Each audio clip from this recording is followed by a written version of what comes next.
আহিলোর মান কি চলে লুটাহারিয়া তো নদী দিছে নैया আহিলোর মান रेल के डिब्बा जैसे हो ना ऐसे हाँ आ जाए रो आगे पीछे ही आ जाए कि चले लुटाहारिया तो नदी दिছে नैया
আহিলোর আহিলোর মারে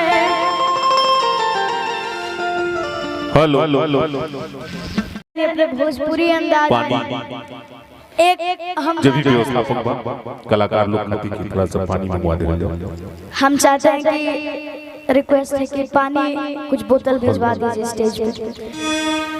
एक हम गाना गाते हैं क्योंकि चलिए तिलक गीत तो हुआ लेकिन कई लोग का फरमाइश था कि लोकगीत भी होना चाहिए, तो चलिए आप सभी को एक लोकगीत सुनाते हैं। लोकगीत का दौर चालू होगा, उसके बाद कई लोग का मन है सैड सॉन्ग सुनने का भी, तो वो भी सुनाएंगे। एक हम लोकगीत गाते हैं कि याद आके उठ लाले लगवलो आज बलिया के बली नावा ताके नथुनी कि याद आके उठ लाले लगवलो आ बलिया के बली नावा ताके नथुनी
काफी अच्छा कीर्तन गाते और कैसे गाए के बाद पटना के पास जवानी बंगाला के मलमलिया के हाथ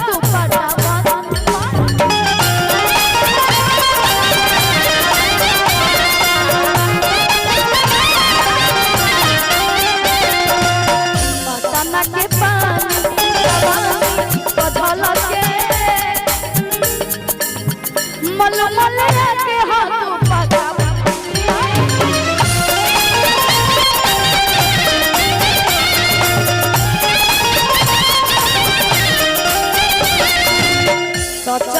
लागेलू टुकड़ा तू चांद के साथ की भगन बाटे बकसा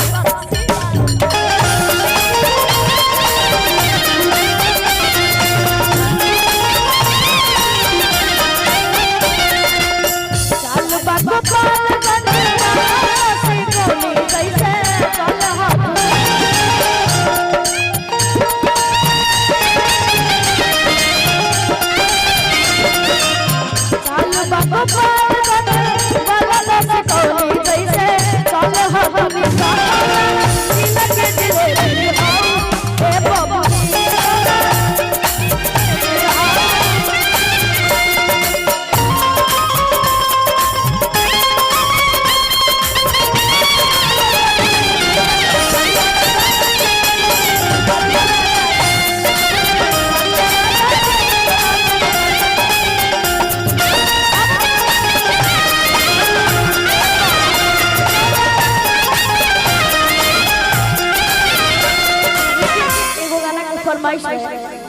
कि चले लूटा हरिया तो नदी पीछे नैया आही मोर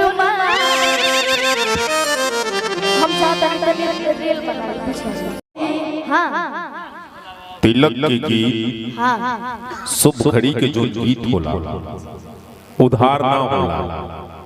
हम मौसी जी लोग के प्यार और बड़े सम्मान के साथ मौसा जी का आशीर्वाद इस प्यारे से बच्चे के लिए एक बार तालियां बजाकर सब लोग आशीर्वाद दें और खूब प्यारा प्यारा आशीर्वाद भी मिलना चाहिए। आइए तिलक के गीत की तरफ चलते हैं एकदम। और किस भाव में कहा जाता है राजू भैया, इसका थोड़ा आवाज बढ़ा दीजिए, वोकल बहुत डाउन है। Hello hello hello hello hello hello कि गाय के गोबरा से रघु नंदन हरि अगज मोती चौका रायो हो सुनो रघु आनंदन हरि।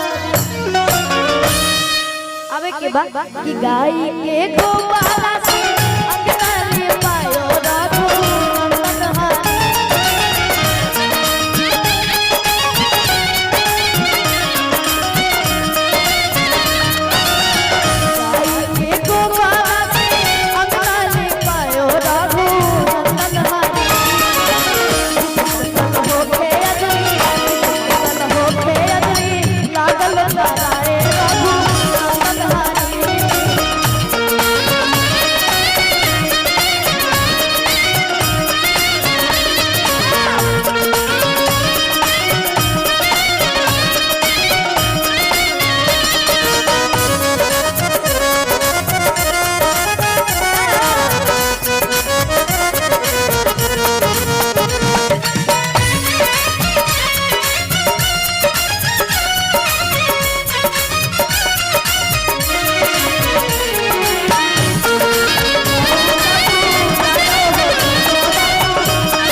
चौका बैठक राजा दशरथ के लड़ना रघु नंदन हरि।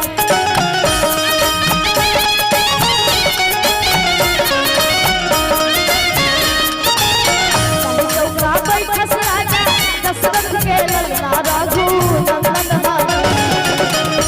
मंगल होते अदरी लागल बनाए रघु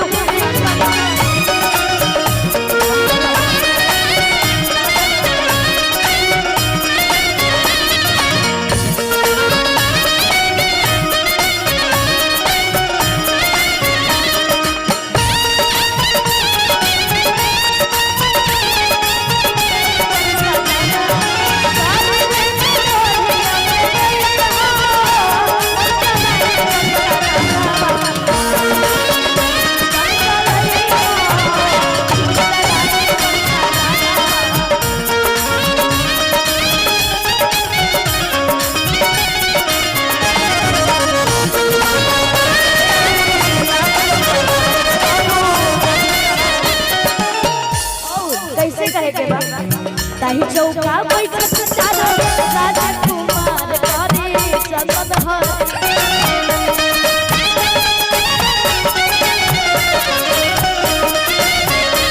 चौका बैठत चारो राजकुमार करे चलत हर।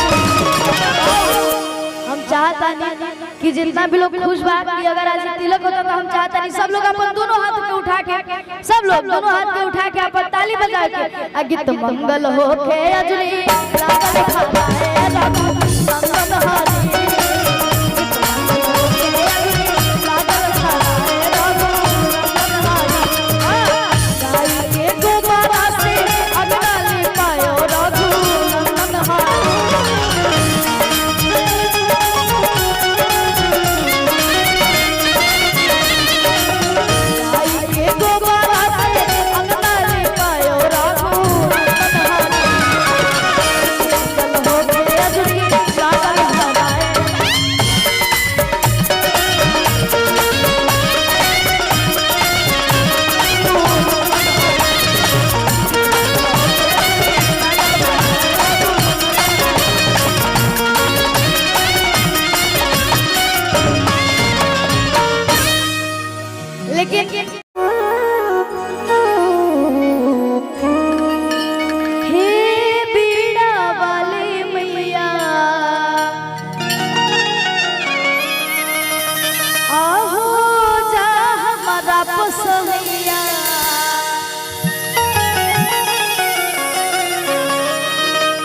तोहरे कृपा से हम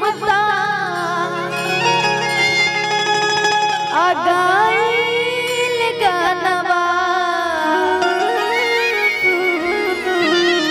हमारी बीड़ा वाली तोहर सुमिरनवा आवे के बाद हे बीड़ा वाली मैया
और काफी खुशी की बात है कि आज हमारे मौसा जी का भाई तिलक है, तो तिलक का एक गीत हम सुनाना चाहेंगे। और जब हम आए थे तो गीत हमारी माता बहनें गा भी रही थी।